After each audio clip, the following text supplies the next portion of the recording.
Alhamdulillahi Rabbil Alamin wal 'aqibatu lil muttaqin wa la 'udwana illa 'alal zalimin. Asyhadu an la ilaha illallah wahdahu la syarika lah wa asyhadu anna Muhammadan 'abduhu wa rasuluh. Jamaah salat maghrib yang semoga dirahmati dan dimuliakan oleh Allah Ta'ala. Hafizani wa hafizakumullah.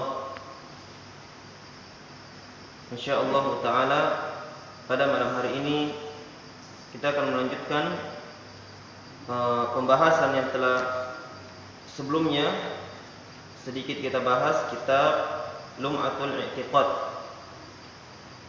Kitab Lum'atul I'tiqad itu kitab yang dikarang atau yang ditulis oleh Syekh Al-Imam Ibnu Qudamah Al-Maqdisi rahimahullahu ta'ala.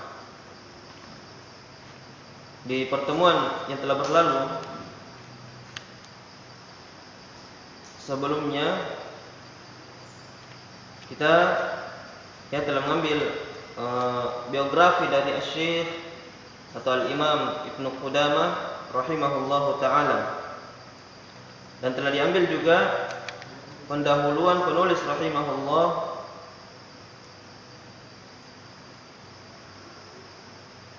yang menyebutkan sifat-sifat Allah Subhanahu wa ta'ala, yaitu Allah Ta'ala segala pujian hanya miliknya. Kemudian Allah Ta'ala disembah pada setiap waktu, dan bahwasannya Allah Subhanahu wa ta'ala itu suci dari al-asbah wal andad, suci dari keserupaan terhadap makhluknya, dan tidak adanya tandingan bagi Allah Subhanahu wa ta'ala. Dan Allah Subhanahu wa ta'ala itu disucikan dari istri, dari anak. Ya, sebab Allah Subhanahu wa ta'ala Al-Ahad, yang Maha Esa, lam yalid wa lam yulad, yang tidak melahirkan dan tidak diperanakan. Dan Allah Subhanahu wa ta'ala itu istiwa di atas arsy, sebagaimana Ibnu Qudamah membawakan dalil Ar-Rahmanu 'alal arsy istawa. Dan bahwasannya Allah Ta'ala yang dijelaskan oleh Ibnu Qudamah memiliki nama-nama dan sifat-sifat yang mulia. Nama-nama dan sifat yang mulia itu secara umum yang telah diambil di pertemuan sebelumnya. Dan juga telah diambil makna dari kitab Lum'atul I'tiqad. Lum'atul I'tiqad, Lum'ah itu adalah dijelaskan oleh Syekh Al-Utsaimin adalah bekal dari kehidupan. Bekal dari kehidupan. Lum'atul I'tiqad, al-i'tiqad dari kata akidah. Berarti lum'ah dengan akidah, al-i'tiqad digabung. Bekal dan akidah digabung, maka jadilah maknanya yaitu kehidupan atau bekal berupa akidah yang benar, yang sesuai dengan madhab salaf. Akidah yang benar sesuai dengan madhab as-salaf. Jadi ini makna secara umum kitab yang kita akan bahas, Lum'atul I'tiqad, bekal akidah yang benar. Ya, di sana ada akidah yang salah, yang tidak sesuai dengan madhab salaf. Bekal akidah, keyakinan yang benar, yang sesuai, sejalan dengan madhab as-salaf, madhab as-salafus salih. Dan akidah itu sendiri akidah adalah keyakinan. Al-hukmu al-zihni al-jazim, keyakinan yang kuat, yang tidak ada keraguan padanya.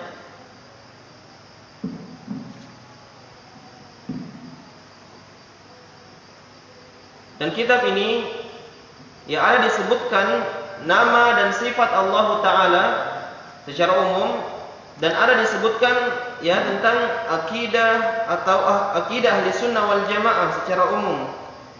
Dan yang banyak dijelaskan di dalam kitab ini adalah nama dan sifat Allah Subhanahu wa ta'ala. Walaupun di kitab ini ada juga pembahasan yang lainnya seperti ya tentang azabul qabr, hari kiamat, ya teladan Nabi sallallahu alaihi wasallam dan yang lainnya dari akidah Ahlussunnah wal Jamaah yang harus kita yakini.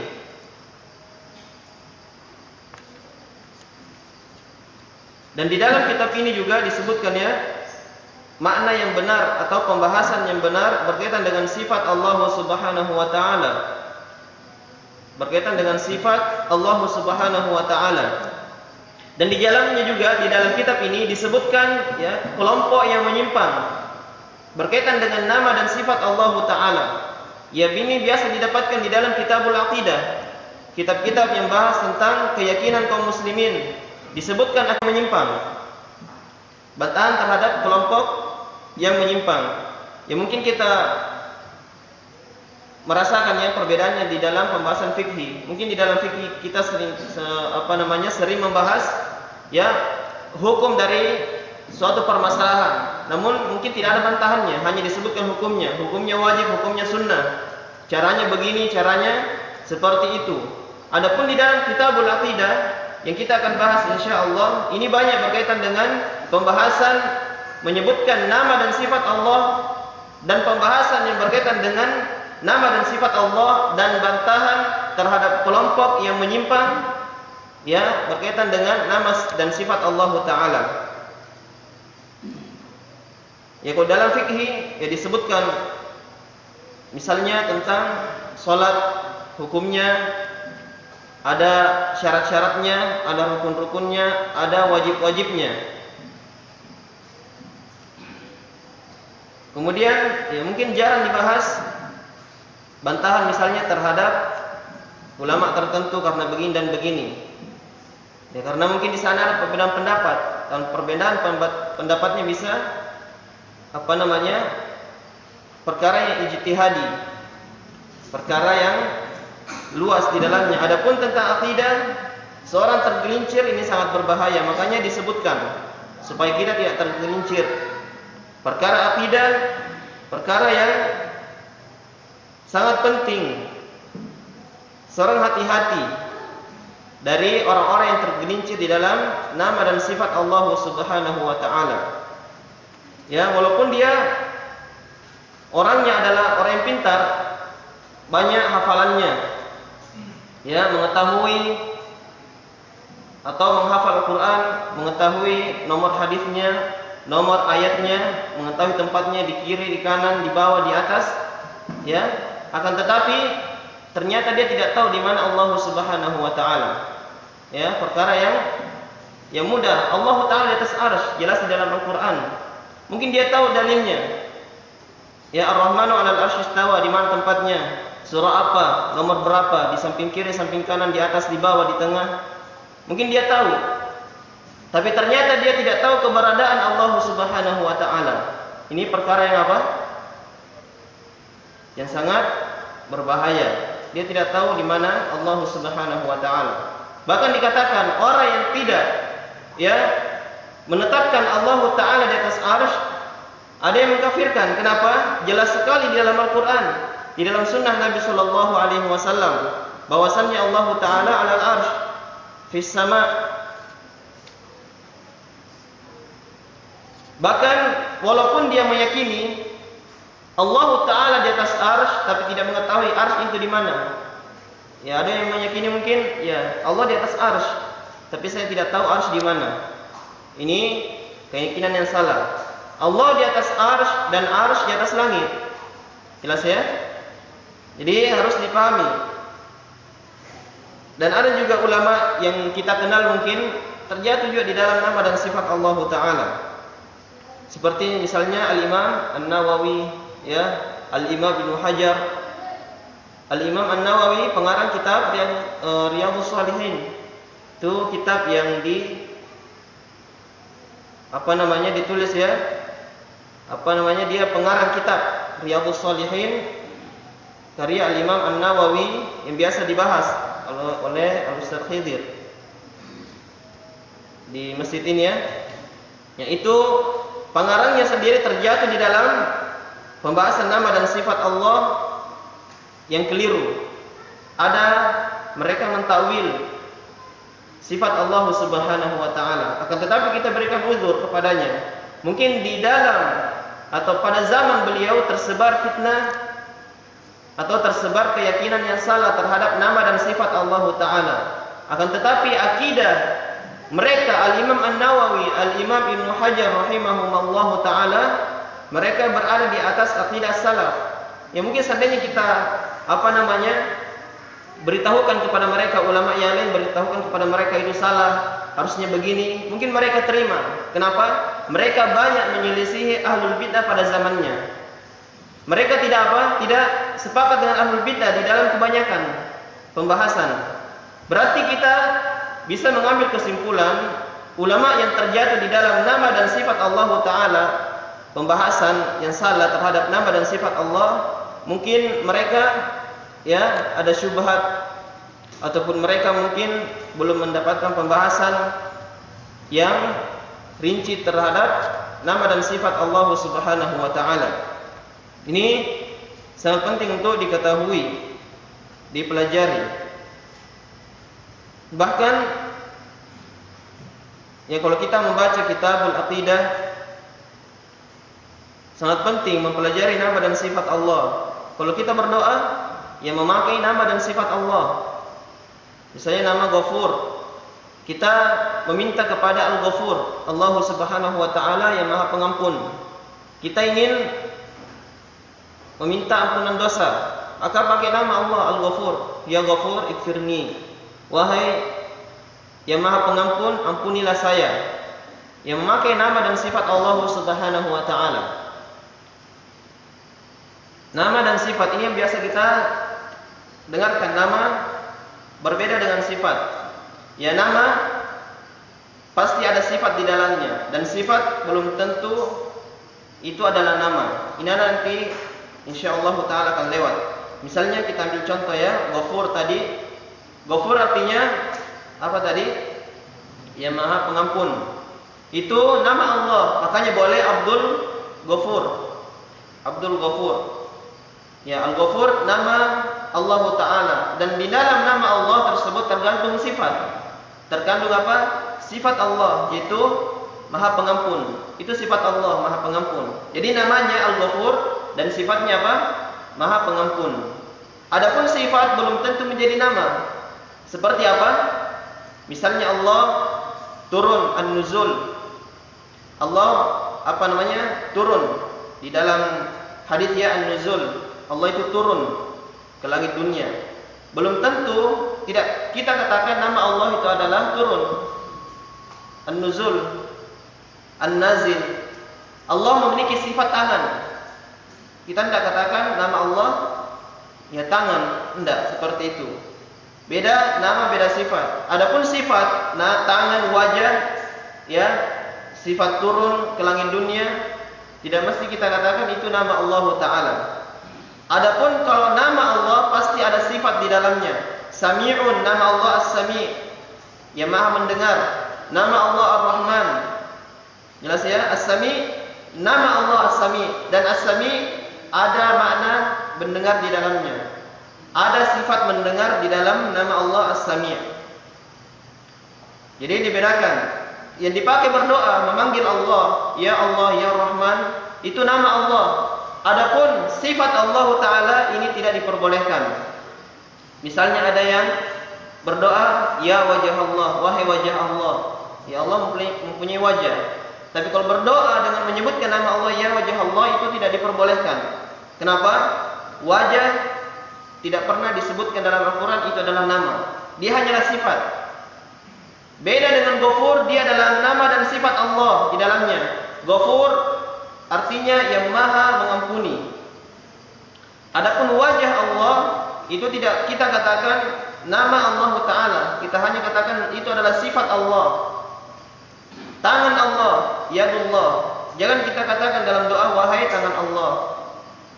Jelas rahmat Allah, rahmatullah. Itu rahmat Allah adalah sifat. Allah Maha Penyayang. Ya, Allah Maha Penyayang. Rahmatullah, rahmat Allah, kasih sayang Allah. Allah memiliki apa? Sifat kasih sayang. Dan rahmat itu sendiri tidak dikatakan sebagai nama Allah. Kita katakan sifat Allah Ta'ala.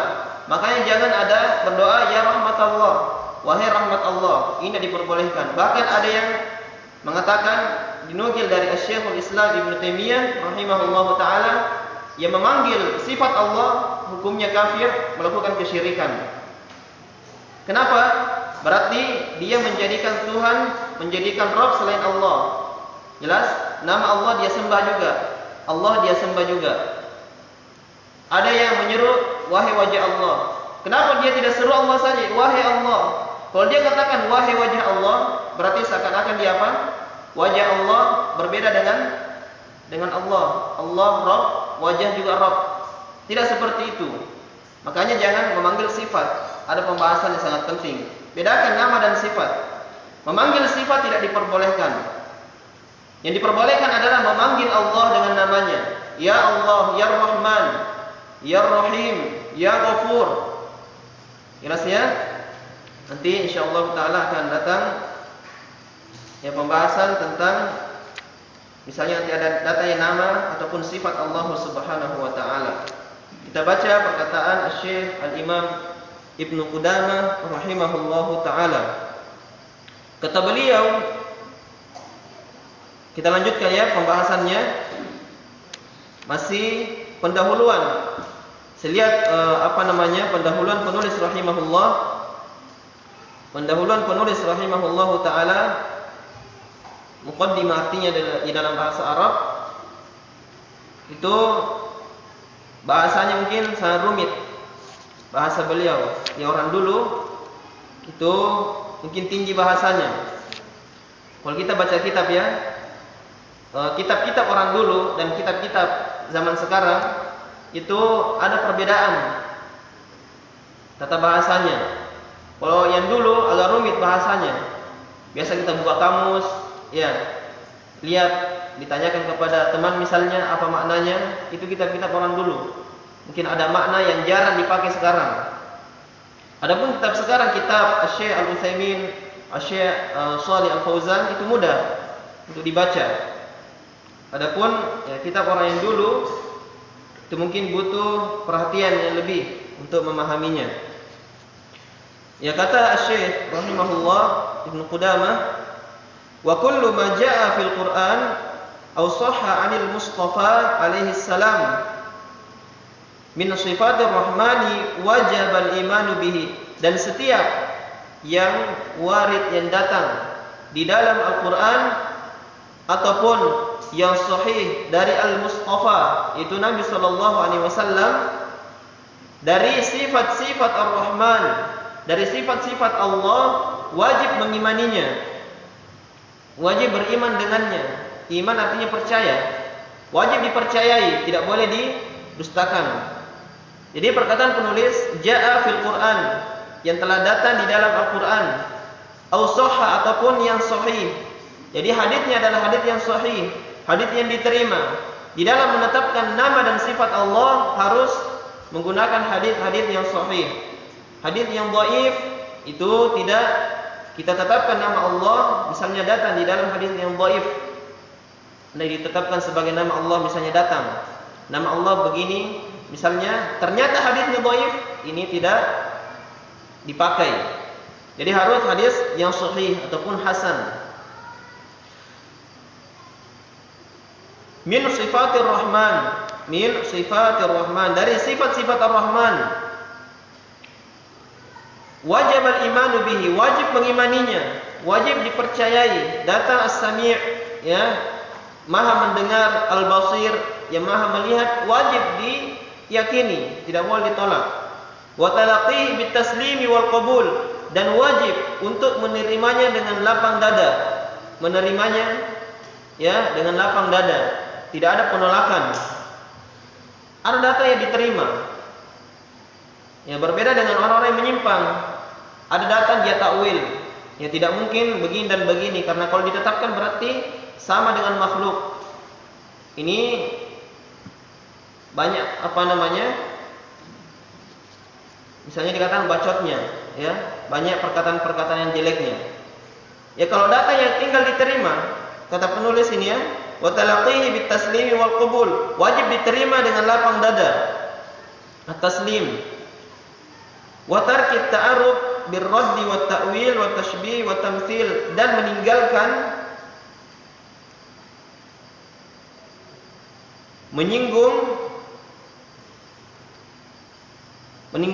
menyinggungnya dengan ar-rad, penolakan, at-ta'wil, yang memalingkan maknanya, at-tashbih, menyerupakan, wa tamtsil, menyamakan.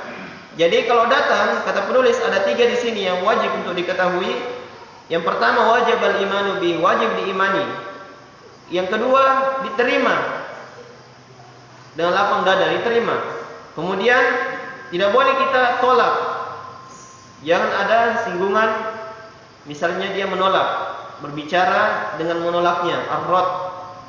Tidak boleh mentakwil, memalingkan maknanya. Sudah datang seperti ini maka itu yang dipahami, itu yang diyakini, tidak boleh ditolak dan dipalingkan maknanya. Kemudian yang kedua tashbih, adalah menyerupakan. Datang sifat seperti ini maka diserupakan dengan makhluk, tidak diperbolehkan. At-tamtsil, menyamakan. Ya, sebelum kita lanjut ya, ada yang harus kita yakini dan amalkan. Ada 3 yang berkaitan dengan nama dan sifat Allah. Ini harus dipahami. Ini sangat penting. Misalnya antum baca Al-Quran, baca hadis Nabi SAW, harus pegang 3 ini, 3 nomor, 3 poin. Ya, supaya insya Allah selamat. Ini pondasi yang harus dihafal, mudah dihafalnya. Yang pertama, ketika datang nama atau sifat Allah di dalam hadis ataupun di dalam Al-Quran, harus antum pahami 3 ini. Ya, yang pertama harus mensucikan Allah dari menyerupakan Allah dengan makhluknya. Datang As-Sami', nama Allah As-Sami', yang Maha mendengar, tidak boleh diserupakan Allah dengan makhluk. Ya, Allah mendengar, tapi kita katakan pendengaran Allah berbeda dengan pendengaran makhluk. Jelas ya? Berbeda. Allah melihat, penglihatan Allah berbeda dengan penglihatan makhluk. Jadi harus disucikan dari penyerupaan terhadap makhluk. Seperti Allah mempunyai tangan. Ya, tangan Allah itu tidak sama dengan tangan makhluk. Kita tetapkan Allah mempunyai tangan. Ya, tangan jelas tangan. Kita mempunyai tangan, hewan mempunyai tangan. Jelas ya? Adapun tangan Allah di dalam Al-Quran disebutkan bal yadahu mabsuutani, bahkan tangannya terhampar. Ya, disebutkan tangan. Kedua tangan Allah harus diyakini, ya, diterima. Berdasarkan pondasi yang pertama tadi harus disucikan, maka kita katakan tangan Allah yang disebutkan di dalam Al-Quran itu beda dengan tangannya makhluk. Misalnya, ada hewan mempunyai tangan. Hewan apa itu? Yang ada tangannya? Hah? Monyet. Ada lagi yang lain. Kalau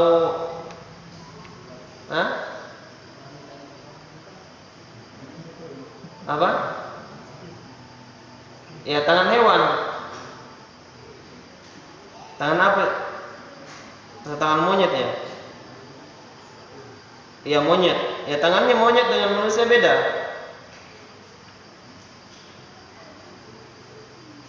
Atau kanguru. Ya, beda dengan tangannya manusia. Ini di kalangan makhluk saja beda. Manusia mempunyai tangan, hewan juga mempunyai tangan. Tangan makhluk dan tangan tangan manusia dan tangan hewan beda. Ini dilihat dari makhluk. Ya, maka terlebih lagi tangan Allah berbeda dengan tangan manusia. Tapi kaifiatnya itu kita tidak diketahui. Bagaimana tangan Allah? Ini tidak boleh ditanyakan. Jelas ya? Tidak boleh ditanyakan, tidak boleh difikirkan. Bagaimanapun kita memikirkan tangan Allah, pasti pikiran kita berbeda dengan tangan Allah Subhanahu wa taala. Makhluk tidak bisa sampai di sana. Wajah Allah mempunyai wajah, makhluk juga mempunyai wajah. Hewan mempunyai wajah. Ya, manusia dan hewan beda wajahnya. Bagaimana lagi dengan Rabb, pencipta alam semesta? Maka jelaslah berbeda dengan wajahnya manusia, wajahnya makhluk. Makanya orang-orang yang menolak adanya wajah, adanya tangan, karena mereka mengatakan kalau kita tetapkan tangan dan wajah berarti nanti sama dengan makhluk. Ini kesalahan yang sangat fatal. Tidak seperti itu.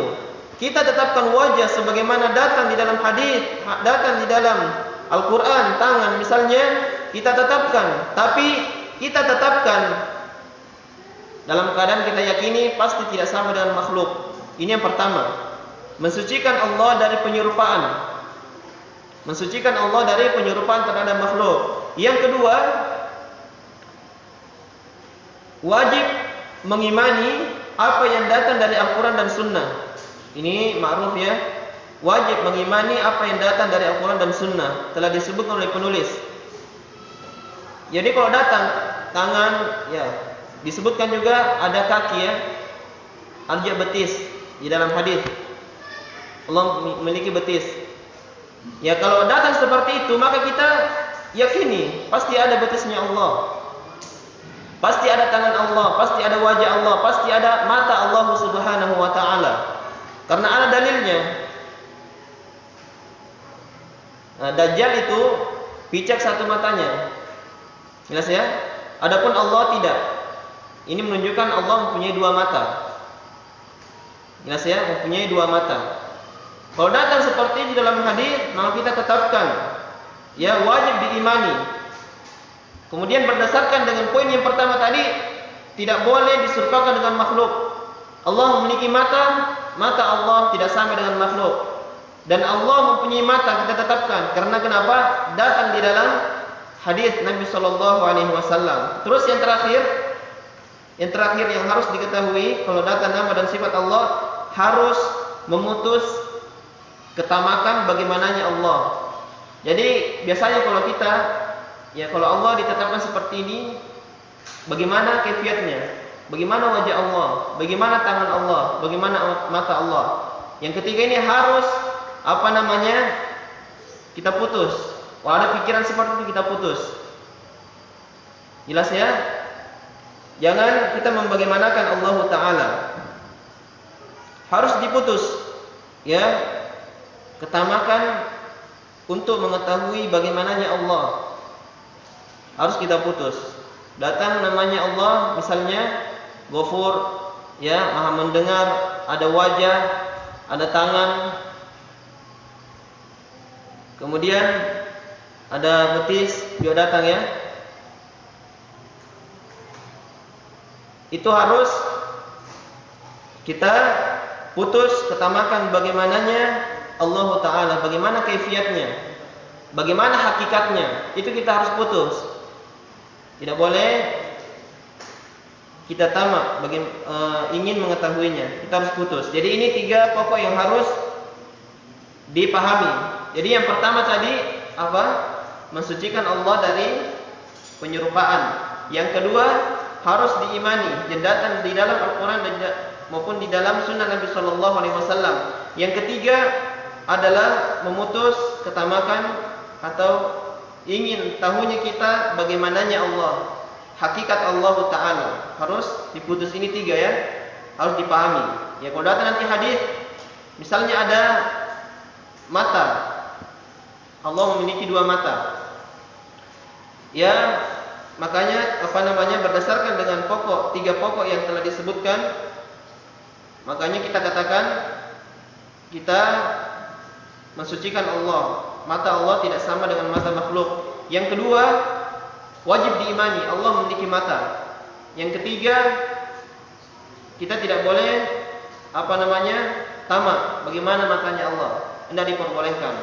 Makanya ada kisah yang datang kepada Al-Imam Malik Ibn Anas rahimahullahu taala bertanya tentang tafsir Ar-Rahmanu 'alal 'arsy istawa. Allah istiwa di atas arsy.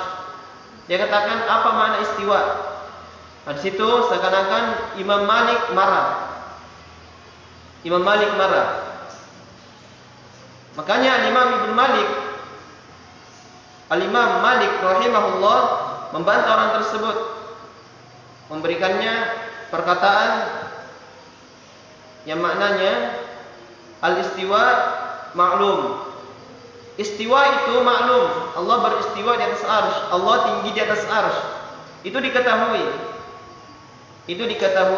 Wal kaifiyatu majhul, dan kaifiyatnya, hakikatnya itu majhul, tidak diketahui. Bagaimana istiwanya Allah, bagaimana Allah di atas arsy, kita tidak ketahui. Istiwanya Allah di atas arsy itu maklum, ya kan? Itu maklum, diketahui. Allah di atas arsy. Allah di atas. Adapun ya kaifiyatnya majhul, kata Al-Imam Malik. Bagaimananya Allah kita tidak ketahui. Wasu'alu anhu, dan bertanya tentangnya itu adalah bid'ah. Bertanya bagaimana istiwa itu adalah bid'ah, kata Al-Imam Malik rahimahullah. Jadi bertanya tentangnya bid'ah. Para salaf tidak pernah menanyakan.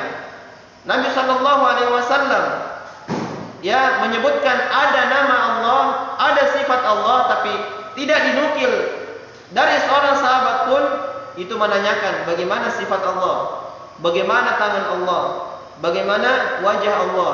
Tidak pernah dinukil dari para sahabat.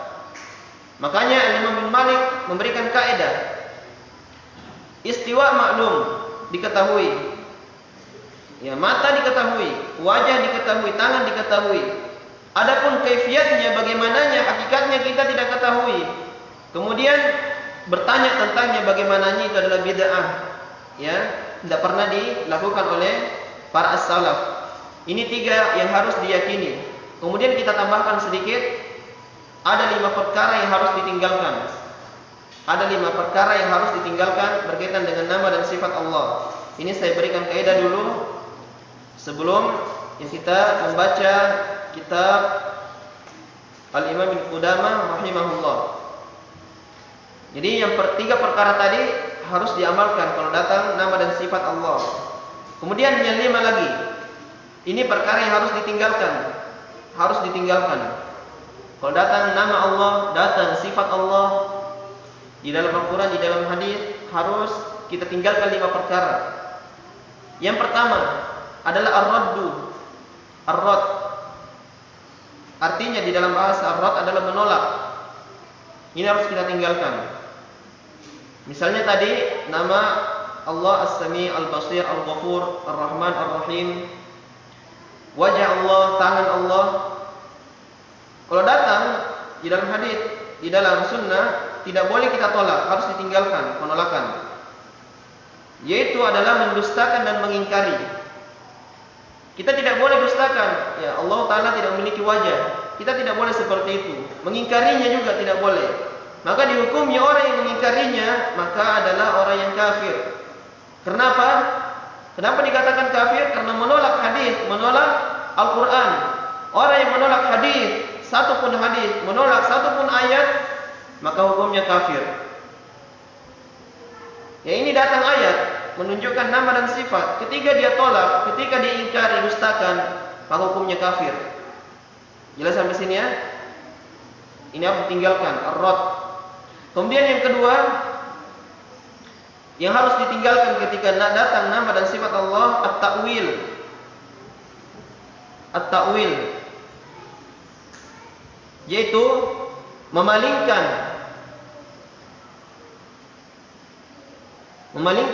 maknanya kepada makna yang lain.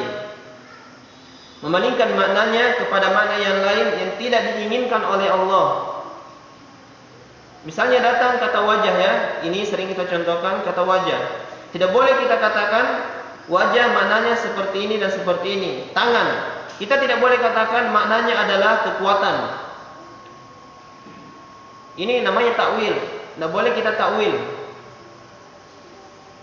Ini memalingkan nafs sifat kepada yang tidak diinginkan oleh Allah. Tidak boleh kita takwil. Apa hukumnya kalau ada yang mentakwil? Ini Al-Imam An-Nawawi, Al-Imam Ibnu Hajar, itu ada mereka mentakwil sebagian sifat Allah. Mereka terjatuh di dalamnya. Hukumnya sebenarnya terbagi menjadi tiga. Terbagi menjadi tiga. Apa hukum takwil tadi? Misalnya datang nama sifat, oh maknanya tidak seperti itu. Maknanya begini dan begini. Misalnya datang tangan, oh maknanya bukan tangan tapi kekuatan.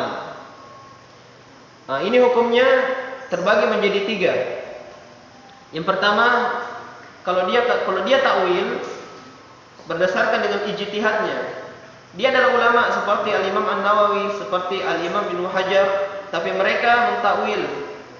Ya ilmunya mungkin cuma sampai di situ. Berkaitan dengan nama dan sifat Allah. Ini hukumnya dimaafkan. Kita ketahui orangnya memang adalah orang yang berilmu.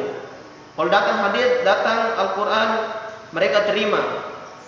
Tapi ternyata di sebagian sifat, ternyata mereka mentakwil. Ini mungkin kita katakan ijtihadnya mereka. Mungkin sampai di situ ilmunya.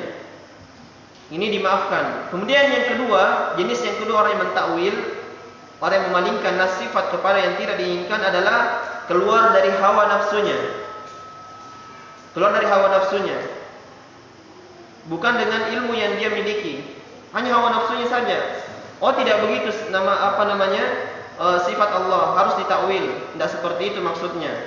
Ini keluar dari hawa nafsunya, bukan berdasarkan dengan ilmu agama. Maka hukumnya, kalau tidak ada makna dari bahasa, maka hukumnya kafir, keluar dari Islam. Karena sama saja menolak Al-Quran. Sama saja menolak Al-Quran. Ini mungkin pertemuan yang akan datang ya, kita akan bahas secara rinci tentang takwil. Kemudian yang ketiga, ketika dia keluar dari hawa nafsunya, kemudian ada memang dari sisi bahasa, mungkin seperti tangan, ada kaitannya dengan kekuatan. Ketika datang tangan dia katakan, oh itu kekuatan, maka ini tidak dikafirkan, hanya dikatakan sebagai orang fasik. Tapi misalnya dia takwil kepada mana yang lain, dan mana yang lain tersebut tidak ada hubungannya dengan nama dan sifat Allah, maka hukumnya kafir. Nanti ini insyaallah pada pertemuan selanjutnya akan dijelaskan. Ya secara umum yang kedua yang harus ditinggalkan adalah memalingkan nas sifat kepada yang tidak diinginkan. Ini tidak diperbolehkan. Datang nama dan sifat Allah harus dipahami sesuai dengan apa yang datang. Tidak boleh ditakwil, tidak boleh dipalingkan dari maknanya. Kemudian yang ketiga yang harus ditinggalkan ketika datang dan nama dan sifat Allah Subhanahu wa taala adalah at-tashbih. Menyerupakan Allah dengan makhluk. Ini tidak diperbolehkan, harus ditinggalkan. Menyerupakan Allah dengan makhluknya. Jangan kita katakan wajah Allah sama dengan wajah manusia. Karena manusia itu adalah makhluk Allah yang paling indah. Tidak seperti itu. Beda wajah Allah, beda wajah manusia. Jadi harus dibedakan. Tidak boleh diserupakan at-tashbih. Hukumnya kalau dia mentasbih menyerupakan dengan makhluk, hukumnya kafir keluar dari Islam. Tidak boleh diserupakan dengan makhluk. Kemudian yang keempat adalah at-tamtsil. At-tamtsil menyamakan. Ini ada mirip ya dengan tasbih tadi. At-tashbih menyerupakan, kalau at-tamtsil menyamakan persis. Tidak boleh kita katakan wajah Allah sama persis dengan wajahnya Nabi Adam, Nabi Muhammad SAW, Nabi Yusuf. Tidak seperti itu. Tidak boleh disamakan. Hukumnya kalau dia mentamtsil, menyamakan dengan makhluk, hukumnya juga adalah kekufuran. Kita perlu bedakan ya at-tashbih dan tamtsil. At-tashbih tadi menyerupakan, at-tamtsil menyamakan. At-tashbih ini dia menyerupakan, tapi ada sebagian yang tidak serupa. Ada yang kembarnya sedikit, tapi ada juga yang tidak kembarnya. Misalnya kita contoh anak yang kembar, pasti ada bedanya. Iya, kita katakan ada tashbih. Atau misalnya si A dan si B itu ada syibah, dia serupa, tapi ada perbedaannya. Mungkin hidungnya saja beda, telinganya, matanya, tapi pipinya misalnya sama, dagunya sama, tapi mata dan hidungnya beda. Ini at-tashbih, menyerupakan. Si A dan B serupa. Apa namanya tadi itu? At-tashbih, menyerupakan ya, menyerupakan. Kalau at-tamtsil dia sama betul, tidak ada yang tidak samanya, serupa betul 100%. Ini juga tidak diperbolehkan tamtsil. Kemudian yang terakhir adalah kita tidak menyinggung kaifiatnya. Tidak menyinggung kaifiatnya, hakikatnya bagaimana. Datang nama dan sifat Allah. Allah As-Sami', Maha mendengar, memiliki wajah, memiliki tangan. Kita katakan tidak boleh menyinggung kaifiatnya, hakikatnya. Bagaimana tangan Allah, bagaimana wajah Allah. Ini tidak diperbolehkan. Wallahu ta'ala a'lam. Jadi itu 5 perkara ya, ketika datang nama dan sifat Allah harus ditinggalkan. Ar-rad, menolak, mendustai, mengingkari. At-ta'wil, memalingkan nas sifat kepada yang tidak diinginkan. Yang ketiga at-tashbih, menyerupakan. At-tamtsil, menyamakan. Kemudian yang kelima, tidak boleh kita menanyakan atau menyinggung kaifiatnya, hakikatnya. Wallahu ta'ala a'lam. Mungkin sampai di sini yang bisa kita ambil pada malam hari ini. Subhanakallahumma wa bihamdik, asyhadu an la ilaha illa anta, astaghfiruka wa atubu ilaik.